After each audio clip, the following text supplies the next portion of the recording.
Chapter 15. I showed up at the clinic bright and early on Friday. I found the small parking lot in the rear with no trouble, and after parking my car, I realized I didn't have a key to the back door, so I went through the gate to the front entrance of the small office. Alexis and Caden were already there, waiting. We had our usual visit over coffee and soon settled into separate activities. I tried to read, but I was restless and couldn't focus. Instead, I started looking for things to do to keep me busy. I wandered through the clinic, looking for something to clean or put away, but found nothing. At noon, I offered to go pick up lunch, anything to get out of there for a few minutes. I didn't know why, but I was antsy and anxious. Something was wrong, and Alexis and Caden could see it, but I didn't know what was causing it. They sat on the sofa in the front room, watching me pace back and forth. "What's up, Nickie?" Alexis asked after Caden went into the break room to get away from what he called my unsettling behavior. "I'm not sure. I need to move. Honestly, it's starting to get on my nerves even. You've paced this place until I'm dizzy." "I know, I'm sorry. I don't know what's up today." "How are things going at home?" she asked. "No problems. I live alone, there's no one to worry about odd behavior like this. I've learned to handle glass again, so I've gone back to work. That seems to be going fine too." "How about with your family? From what Bill said, you're close to them." "Nothing to tell there, everyone's fine." "How much do they know about what you're going through?" "Nothing. Bill gave me permission to tell my parents, but I haven't decided if I want to yet. I've kept my mouth shut." "Why do you think you might not want to tell them?" She watched me pace back and forth, waiting for my answer. "I don't know. How will they take me not being who they thought I was? That I'm a kitsune? Will they freak out when they learn what being a kitsune means?" I rambled as I tried to put my worries into words. "Let's look at this objectively for a minute. I don't know your family, but Bill's told me a little about them. Take a minute and look at your family, pretend you're not a part of it, like you're on the outside looking in. You have a couple who adopted 4 children, in addition to the 2 they already had. When adopting, they didn't choose only children like them, they took in the ones they fell in love with." I nodded, following her so far. "Do you think your parents will care if you're a little more different than they knew? Your whole family is out of the norm. Are you afraid they'll turn their backs on you once they learn you turn furry?" I sat on the other end of the sofa and looked at her for a moment. "I don't know. They've always supported us in whatever we chose, within reason. They've counseled us not to do drugs or break the law, that kind of thing. Outside of that, we've been taught we can do whatever we want. But this is big, huge. How will they handle this? I mean, I can barely handle it, and it's happening to me. What will I do if it's too much for them, if they can't handle it? I'm not sure what to tell you. Obviously, Bill believes they can, or he wouldn't have given you the option to tell them. More than that, I'm reasonably certain he feels they'll react well, and they'll be there to support you, or he wouldn't risk it. I know, still. I have a feeling this is a big part of your restlessness. You're stressing, and this is how it's manifesting, by turning it into nervous energy." "Only a part?" I asked. "What else could it be?" She was quiet a moment before speaking again. "What do you do when you're not at work or here or with your family?" "I used to go out with my girlfriends, shopping or dancing, or I hang around with Brandon and the guys. Sometimes we play sports, sometimes we hike. I haven't been doing much of either lately." "What have you been doing?" "The girls and I don't have a lot to talk about anymore. I want to talk about what's going on with me, and I can't. They talk about dating and clubbing. Because of my hearing, I can't go clubbing anymore, and I'm taking a break from dating." "Understandable, but that's what you're not doing, not what you are." "I've talked to Brandon some, but there's something different about him, and I'm not sure why." Alexis didn't say anything, just sat waiting for me to answer her. I swim, and after I left last week, I ran into an old friend moving into my apartment complex. I caught his scent and thought he was a pack member and mentioned the kindred to him. I've since discovered that he isn't a shifter, but he knows all about us because the rest of his family are. You mean Devon? How did you know? I was puzzled.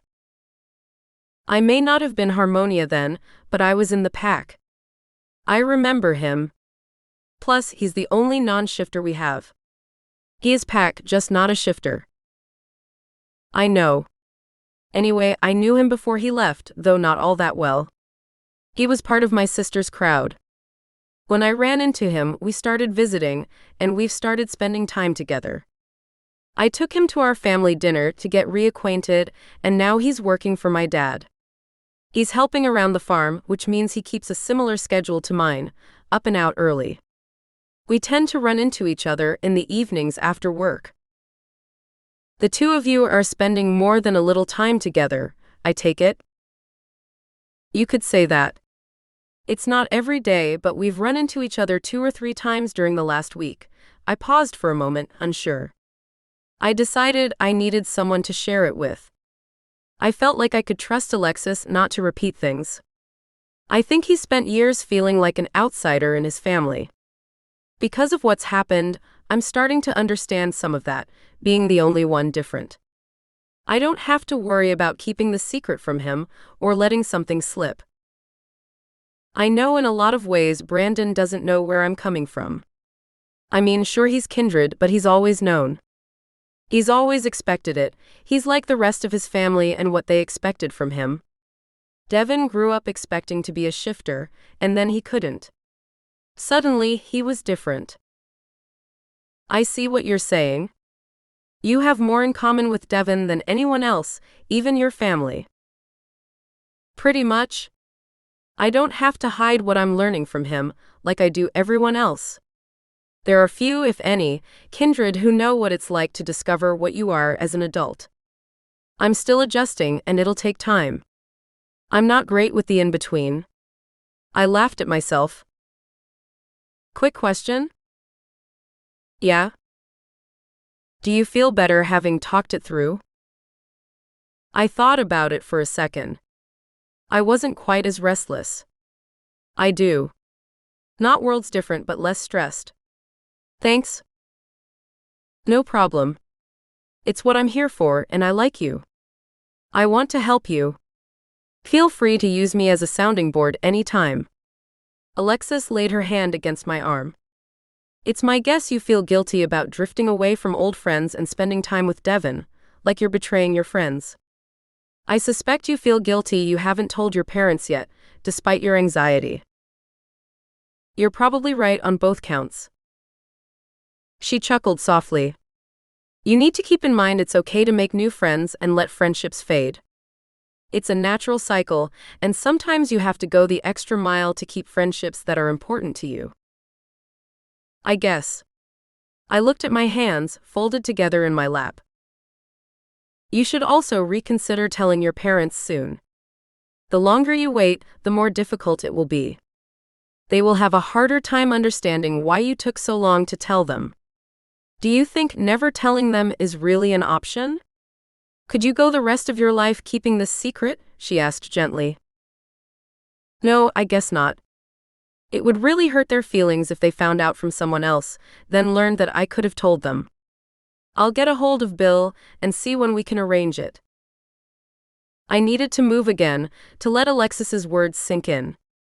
I stood and went into the kitchen for something to drink. I leaned back against the countertop, slowly drinking the water I'd poured myself as I noticed Caden sitting at the table in the middle of the room. He was holding his PCD up on the table in front of him, and I watched him lay it down from where he had obviously been reading. He looked up and watched me as I stood there. What are you reading? I asked. An old sci-fi novel. Is it a good one? I'm enjoying it. It's part of a long series that I'm only about halfway through. I read some sci-fi. Do you mind if I ask what it is? It's called The Chronicles of Pern, but it's more than 30 years old. You've probably never heard of it. By Anne McCaffrey, I grinned. You've read them? A couple. I like some of her other series. I just haven't gotten into Pern as much. I'm enjoying them. They're different, entertaining, and easy to read. Most of her stuff is. You okay? He asked. Yeah, I talked with Alexis and it's helped. I'm still restless but not as bad. I know it's nosy, but when did you shift last? I had to think a minute. Over 2 weeks ago. Why? I've seen kindred get restless when they haven't shifted in a while. Generally, it's a lot longer than 2 weeks, but I would suggest you shift, find someone to go for a run with. Maybe it will help, it can't hurt, he shrugged. I'll do that. If nothing else, it'll be exercise, maybe relieve some stress. Thanks, I said. He picked up his coffee cup and raised it in my direction before he went back to reading. It was almost quitting time when I approached Alexis. Are you busy? Not really. Do you need something? She looked up. I have a question. Oh. What? I know you can't heal humans like kindred, but can you heal a non-shifting kitsune? She watched me for a moment. This is about Devon, isn't it? She laid her PCD in her lap. Yes, I said. I haven't said anything to him. I wanted to ask you first to see if it was possible. That's good because the answer is no, not really. Sometimes it can be done, but it is really hard on both the healer and the injured. It's easier to heal children who haven't shifted yet. I think it's because they're more suggestible and they believe they'll be healed. It's almost like when a person discovers they can't shift, their mind builds a barrier, stopping the magic from working. Damn. I was hoping at least something could be done to help him, especially with the pain. I'm sorry. His best bet is probably a muscle relaxer or painkiller when it flares. You might look for someone who does deep tissue massage. It's painful, but it loosens the muscles and helps. Thanks for your patience with my questions, and for this afternoon, it's given me something to think about. I'm glad to help. Like I said earlier, I like you. I want you to think of me as a friend. How about you and Devon come over tomorrow afternoon?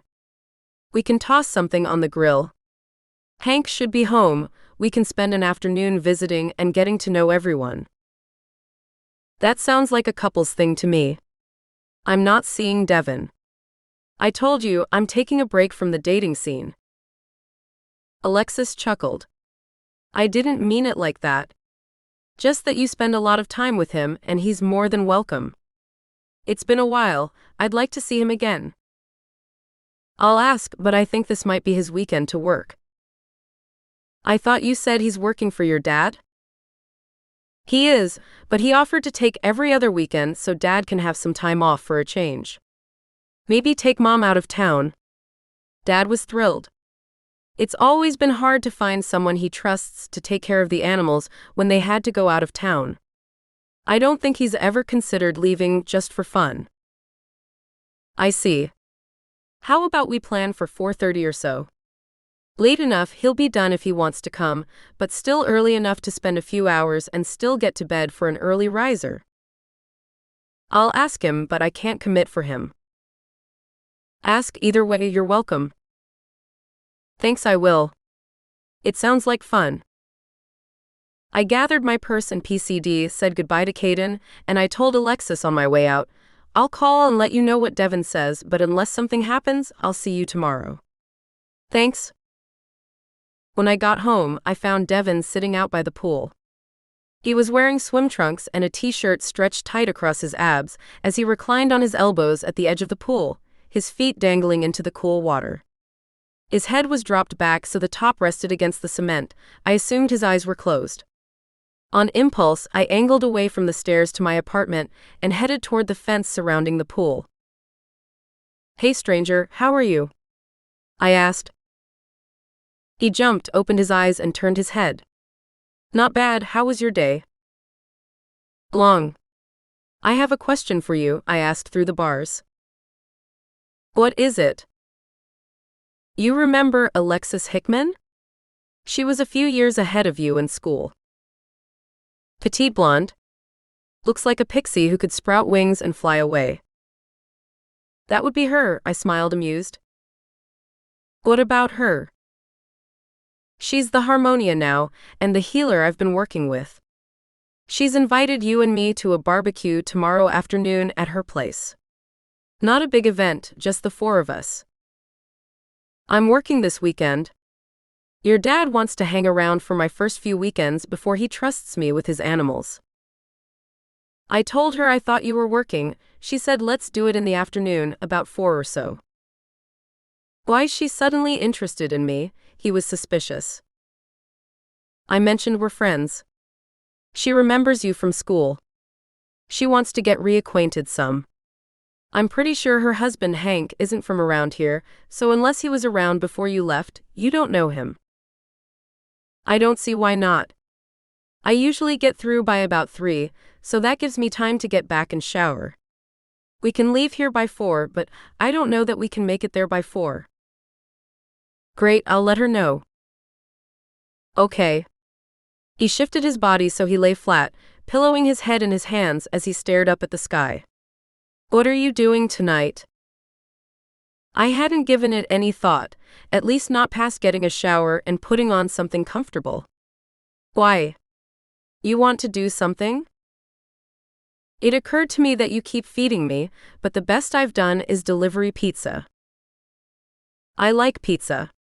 If you'll recall, I suggested it after I invaded your apartment.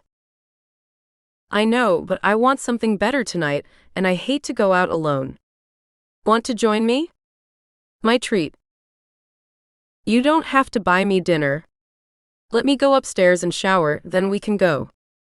What do you have in mind? I was thinking about that steakhouse out south of town. They've got good food. That's what I hear. How long till you're ready? He pulled one hand from under his head and checked his watch. I thought a moment. How's 45 minutes? No problem, that means I can stay here for a bit before I have to go get dressed. Enjoying the cool water? I knew how refreshing the pool could be, especially in the heat. It's nice, cooling and relaxing. I thought about swimming but didn't want to miss you. I didn't know you swim. Some. It's not my exercise of choice, but it's low impact and helps strengthen my leg without too much strain, so I end up doing it more often than not these days. Maybe I'll join you and we can race. I often do laps. Fun. By the way, your clock's ticking, he said. I'm gone. I'll be down in a bit. I laughed and turned away, heading for my apartment. Before I let myself in, I stopped and looked back. From here, I had a much better view of Devon. It was obvious that he got a lot of exercise. His t-shirt clung tightly to his slender form, outlining all of his muscles. Not the bulging muscles of someone who spends too much time in the gym, but enough to let you know that there was strength there, waiting. A shiver ran down my spine. I quickly dismissed it and turned away. Before heading for the shower, I picked out my clothes. A lightweight, multicolored dress with chunky straps over the shoulders and a full skirt that fell to mid-calf. It looked nice but was comfortable too. I wore it often. I pulled out a pair of strappy leather sandals with just a little bit of heel. The leather was a shade of red, which picked up the red in the swirling pattern on the dress. I realized I'd dressed more carefully when I knew I would see Devon.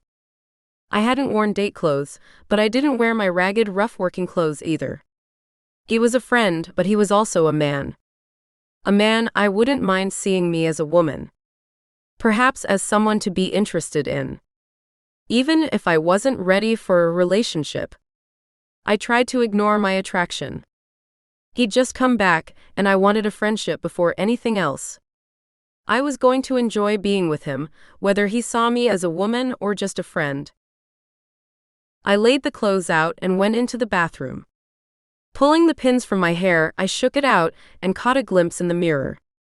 The curls tumbled down my back, and I decided to cover it for now, then leave it down to go out. Getting ready would be faster that way too. After my shower, I dressed and put on my makeup before pulling off the shower cap. I carefully shook out my hair, combing it with my fingers to make it lay just right. Glancing at the clock, I realized that it had been 40 minutes since I'd left Devon by the pool. I slipped on my sandals when I heard him knock. I knew it was Devon and opened the door to find him standing with a mischievous grin. He'd changed into a pair of black slacks, polished boots, and a button-down shirt. His hair was wet and combed back into a neat low ponytail. I stood for a moment and admired him. He was doing the same with me. "Time's up, you ready?" he asked, still grinning. "Sure," I turned away. "Let me grab my purse." I picked up my bag and stepped out, closing the door. We walked down the stairs and into the parking lot. "My car or yours?" I asked as we stepped through the gate from the courtyard. "It's up to you." "Then you drive, I don't want to think about it." "Sure, just give me a second to get the door unlocked and you can climb in." Older vehicles, cars and trucks that still required keys to unlock or start weren't uncommon here. I didn't think much of it. I waited until I heard the click of the lock, then opened the door.